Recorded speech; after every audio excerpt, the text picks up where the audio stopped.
Shalom and welcome to BeritHadasah, otherwise known as the New Testament. We are finishing up Matthew, from Matthew 27 to Matthew 28. So sit right back and enjoy the reading of Matthew 27. Verse 1. Early in the morning, all the head cornermen and elders met to plan how to bring about Yeshua's death. Then they put him in chains, led him away, and handed him over to Pilate, the governor. When Yehuda, who had betrayed him, saw that Yeshua had been condemned, he was seized with remorse and returned the 30 silver coins to the head cornerman and elders, saying, I sinned in betraying an innocent man to death. What is that to us? They answered. That's your problem. Hurling the piece of silver into the sanctuary, he left. Then he went out and hanged himself. The head cornerman took the silver coins and said, It is prohibited to put this into the temple treasury because it is blood money. So they decided to use it to buy the potter's field as a cemetery for foreigners. This is how it came to be called the Field of Blood, a name it still bears. Then when Zechariah, the prophet spoke, was fulfilled. And they took the 30 silver coins, which was the price of the people of Israel had agreed to pay for him, and used them to buy the potter's field, just as the Lord directed me. While Yeshua was brought before the governor, and the governor put the question to him, Are you the king of the Jews? Yeshua answered, The words are yours. But then he was accused by the head cornermen and elders. He gave no answer. Then Pilate said to him, Don't you hear all these charges that they are making against you? But the governor's great amazement, he did not say a single word in reply to the accusation. 15. It was the governor's custom during the festival to set free one prisoner whom the crowd asked for. There was at the time a notorious prisoner being held named Yeshua Bar-Abba. So when the crowd had gathered, Pilate said to them, Whom do you want me to set free for you? Bar-Abba or Yeshua, called the Messiah? For he understood that it was out of jealousy that they had handed him over. While he was sitting in court, his wife sent him a message. Leave him! Leave the innocent man alone. Today, in a dream, I suffered terrible because of him. But the head cornerman persuaded the crowd to ask for Bar-Abba, release, and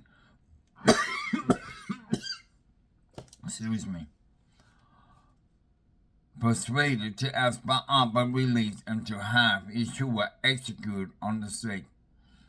Which of the two do you want me to set free for you? Asked the governor. Bar-Abba, they answered.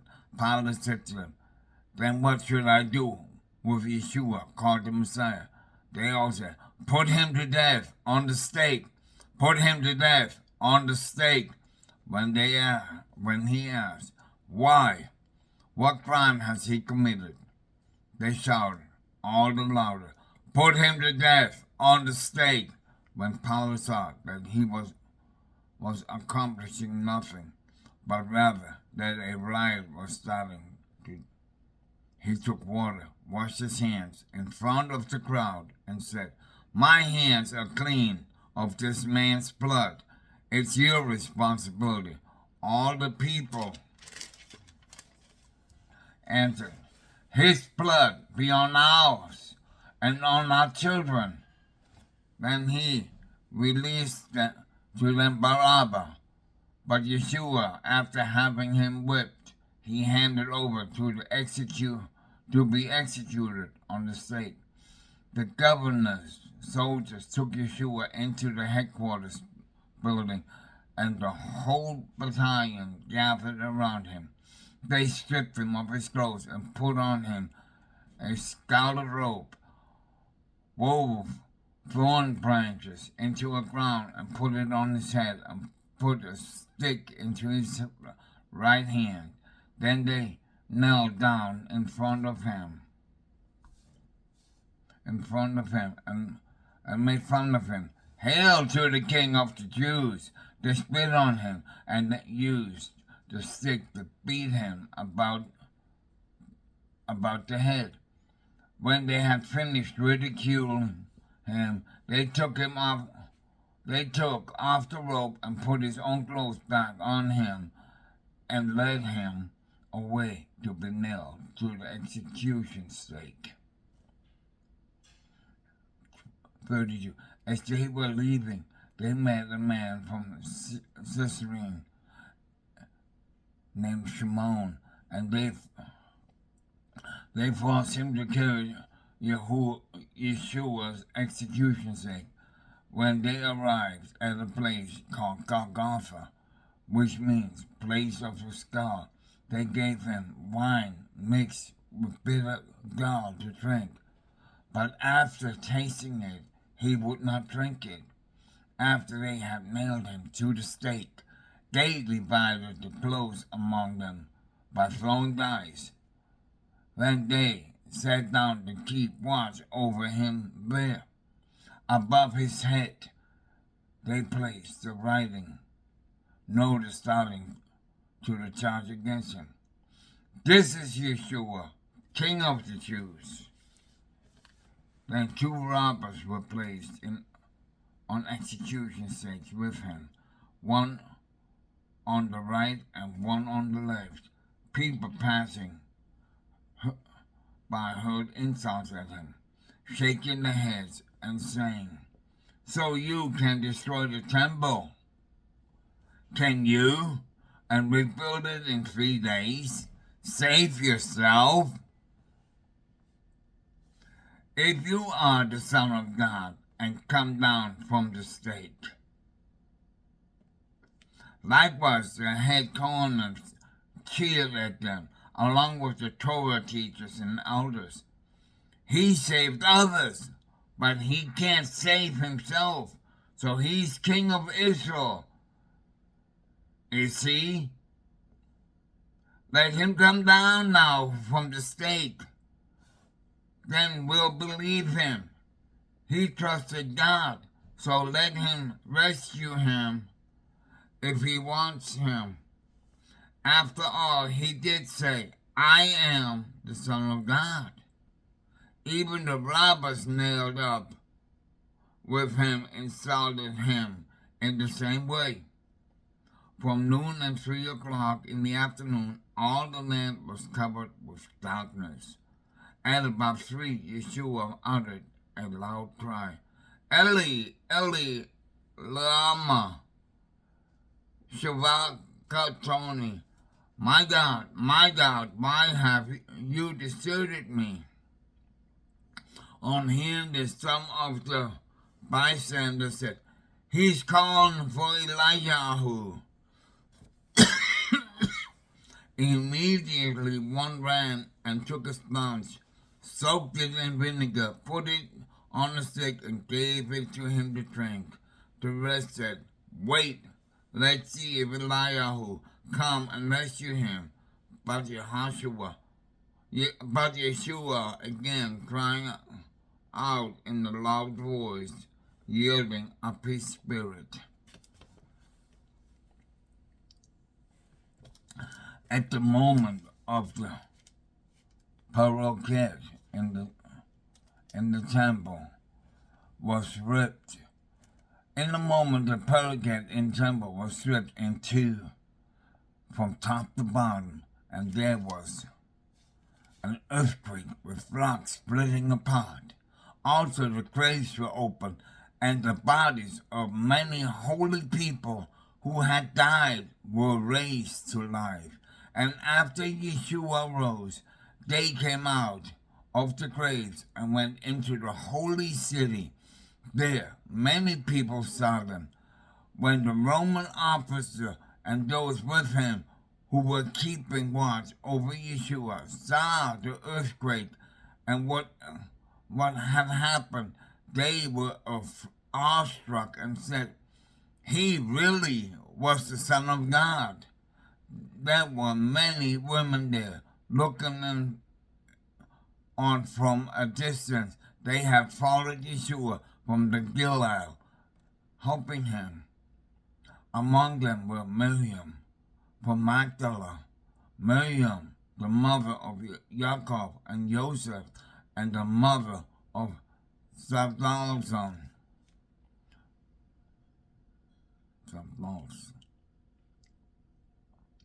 Towards evening, there came a wealthy man from Ramatayim named Joseph, who was himself a Talmudim of Yeshua. He approached Pilate and asked for Yeshua's body, and Pilate ordered it to be given to him. Joseph took the body, wrapped it in a clean linen sheet, and laid it in his own tomb, which he had recently been cut out of the rock. After rolling a large stone in front of the entrance of the tomb, he went away. Miriam of Magdala and the mother Miriam stayed there, sitting opposite the graves. Next day, after preparation, the head Kohanim and Persian went together to Pilate and said, "Sir, we remember that deceiver said while he was still alive, 'After 3 days I will be raised.' Therefore, order that the grave be made secure till the 3rd day. Otherwise the Talmudim may come, steal him away, and say to the people, 'He was risen from the dead, and the last deception will be worse than the first.' Pilate said to them, 'You may have your God. Go and make the grave as secure as you can now. Go and make the grave secure as you know how.' So they went and made the grave secure by sealing the stone and putting guards on watch." 28, verse 1. After Shabbat, at the next day was dawning, Miriam of Magdala and the other Miriam went to see the grave. Suddenly there was a violent earthquake, for an angel of Adonai came down from heaven and rolled away the stone and sat on it. His appearance was like lightning, and his clothes were as white as snow. The guards were so terrified at him that they trembled and became like dead men. But the angel said to the women, "Don't be afraid. I know you are looking for Yeshua. He was executed on the stake. He is not here because he has been raised. Just as he said, come and look at the place where he lay. Then go boldly and tell the Talmudim, he has been raised from the dead, and now he is going to Galilee ahead of you. You will see him there. Now I have told you."